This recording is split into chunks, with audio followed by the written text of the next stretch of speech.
안녕하세요. 한국사회과학 지식문화 채널입니다. 이 채널은 사회과학 지식의 대중화를 목표로 합니다.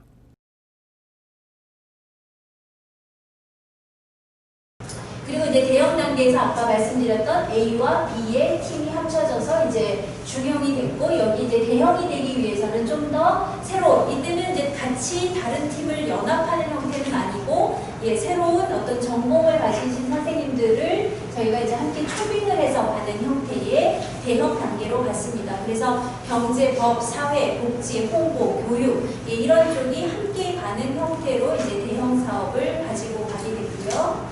그리고 이제 이 대형에서 말씀드렸던 이제 이 세 가지 축 하에서 이것을 어떻게 이론화하고 정책화하고 국제화할 것이냐, 또 요 세 가지의 축을 가지고 요 세 가지 기본적인 것들을 이제 달성하기 위한 노력을 기울였습니다. 그래서 이제 여러 가지 데이터베이스도 형성을 했고, 이론적인 측면에서도 이제 인지적으로 어떻게 하면은 연령 친화적으로 이제 그 환경을 구성할 것이냐, 이제 저희 팀에 이제 그 인지 심리학을 전공하신 선생님이 계셔서 또 특히 뇌인지학이셔가지고요, 이런 것들이 연결이 많이 됐었던 것 같습니다.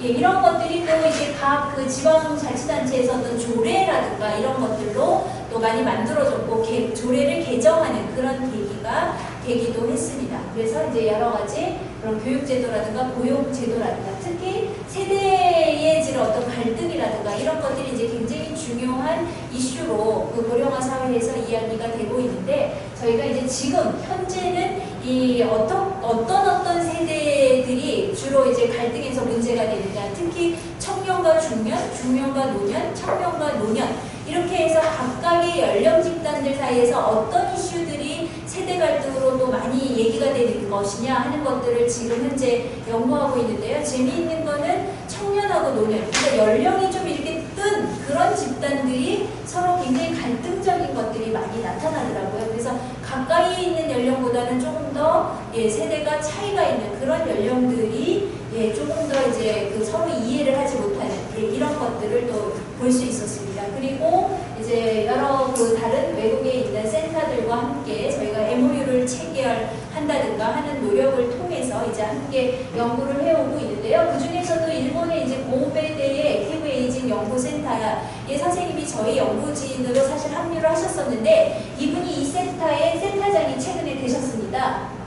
그래서 저희와 함께 이제 좀 더 적극적인 연구를 했으면 좋겠다라고 제안을 하셨고, 특히 지금 약간 코로나 연구도 하셨는데, 지금 이제 코로나에 관련된 이제 국제 연구를 함께 하기 위해서 계획을 하고 있습니다. 그런 계기가 되고 있다는 것도 말씀을 드리겠습니다.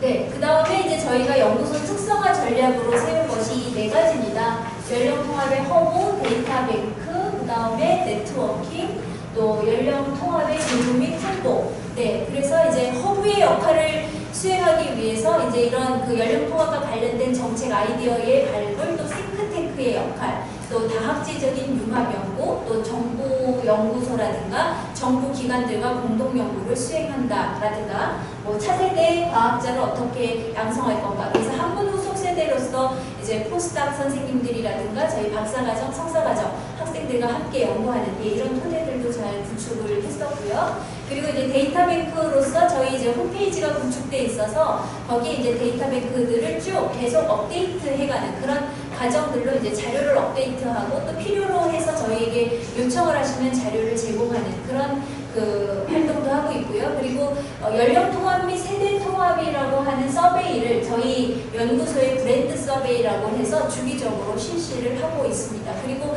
관련된 국제 지표라든가 이런 것들에 대한 데이터를 주기적으로 수집하는 그런 역할을 하고 있습니다. 그리고 글로벌 네트워킹으로 앞서 말씀드렸던 이 이슈 앤 포커스라든가 국제 심포지움 이런 것들을 쭉 계속 진행해 왔고요. 그 다음에 교육 및 홍보에서도 특히 이제 연령 통합과 관련된 교육 프로그램을 이제 개발한 것이 가장 최근의 일인데, 이제 제가 그 성과로 나중에 소개를 해드리려고 따로 페이지로 이제 만들어 보았습니다. 그것은 좀 이따 설명해 드리도록 하겠습니다.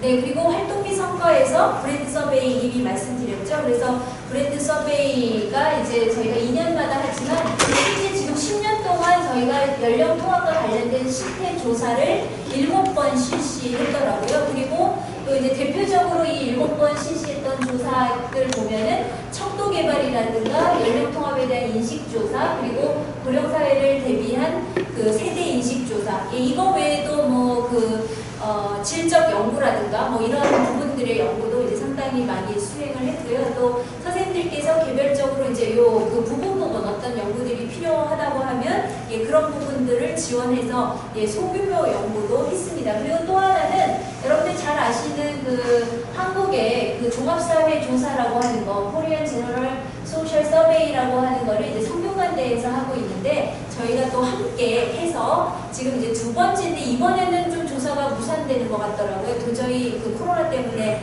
할 수 없다고 하시는데 여기에 또 함께 해서 연령 통합과 관련된 자료를 좀 생산하면 전반적인 그런 그 소셜 사이언스 데이터로서 저희가 함께 볼 수 있기 때문에 이번에 좀 그 문항까지 추가를 했는데 아쉽게도 아마 2020년은 그것이 안 된다라고 하는 뉴스를 들었습니다.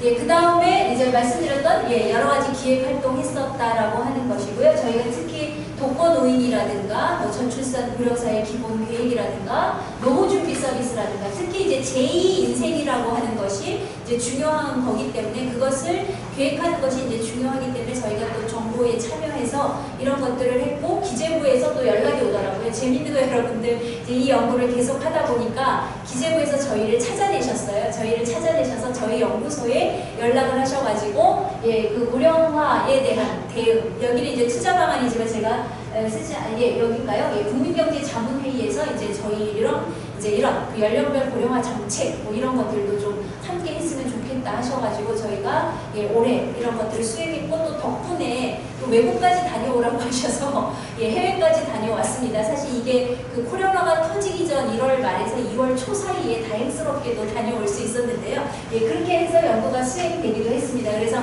저희가 이제 그 입소문인지는 모르겠지만 어쨌든 저희가 하는 활동들이 이제 알려지기 시작했구나 하는 것들을 사실 체감할 수 있었던 계기였었던 것 같아요. 그리고 이제 지방정부에서도 어르신 종합대책이라든가 뭐 고령친화 도시의 모니터링 활동이라든가 이런 것들을 저희가 지속적으로 참여했습니다. 그리고 국책연구소 또 하나 재미있는 거는 이제 보사연 외에 건축도시 공간연구소라고 있는데 이것도 이제 그 국무총리 산하에 있는 그런 연구소인데요. 여기서도 저희를 찾아오셨어요. 사실 건축하고 우리가 그렇게 크게 관계가 있을까? 제가 옛날에 수업 하나 들었었던 거 외에는 건축하고 그렇게 관련이 없었는데 이분이 이제 저한테 연락을 하셔가지고 연령 통합에 굉장히 꽂혔다. 이제 건축을 전공하신 선생님인데 결국은 건축이라고 하는 것은 우리의 삶을 어떻게 표현해내느냐 하는 것인데 연령이 통합적으로 가려면 이 물리적인 환경이 굉장히 중요한 것 같다. 그러면서 이제 함께 연구하자 해가지고 그 아울이라고 부르는데요. 이 연구소하고 보사연하고 저희하고 셋이서 공동 연구를 수행했습니다. 특히 이제 고령 친화 도시라고 하는 것들을 물리적으로 사회적으로 또 어떻게 표현해낼 것인가 하는 것들을 이제 함께 연구하고 했었고요. 지금까지도 이제 계속 연락하시면서 이분은 완전 물리적인 부분으로 계속 연구를 하시고 아마 큰 펀드도 따셨다고 이야기를 들었습니다. 그래서 이런 파급 효과들이 크구나 하는 것을 저희가 이제 다시 한번 깨달을 수 있었고요. 그리고 이제 아셈 노인인권정책연구센터라고 하는 게 몇 년 전에 만들어졌는데요. 이제 여기서도 이제 그런 노인 차별이라든가 혐오라든가 이런 연구들을 저희에게 의뢰하셨고 이것이 이제 결국은 차별 없이 어떻게 갈 수 있을 것인가 하는 것들을 이제 말씀드리는데 중요한 역할을 했었던 것으로 기억이 납니다. 뒷부분은 앞에서 말씀드렸기 때문에 생략하고 가도 될 것 같고요. 그리고 이제 세계적인 수준의 그런 연구센터로 만들기 위해서 이제 국제 세미나도 많이 했고 저희가 이제 영문 브리프도 만들었다라는 말씀 계속 드렸고요. 그리고 올해 독일의 노인연구소하고 프랑스의 고등교육원하고 교류하는 그런 경험도 했고요. 그리고 스웨덴의 이제 에이지캅이라고 해가지고 노인 관련된 연구를 하는 그런 또 그 인구 분해 집단이 있더라고요. 그래서 이제 그쪽하고도 저희가 또 연결할 계획을 가지고 올해 이야기가 되었습니다. 그리고 이제 나중에 소개를 드릴 건데 이제 연령 통합 프로그램이라고 하는 차원에서 실제적인 차원에서 인식 개선이 어떻게 될까를 이제 세대 이웃마다 뭐 이런 식으로 해서 저희가 2차년에 걸쳐서 프로그램을 수행했습니다. 여기서 좀 이따 말씀드리겠습니다. 유익하게 보셨으면 좋아요와 구독을 눌러주세요. 이 채널은 교육부와 한국연구재단의 후원하에 덕성여자대학교 지식문화연구소 SSK 네트워킹 지원사업단이 제작하고 관리합니다. 고맙습니다.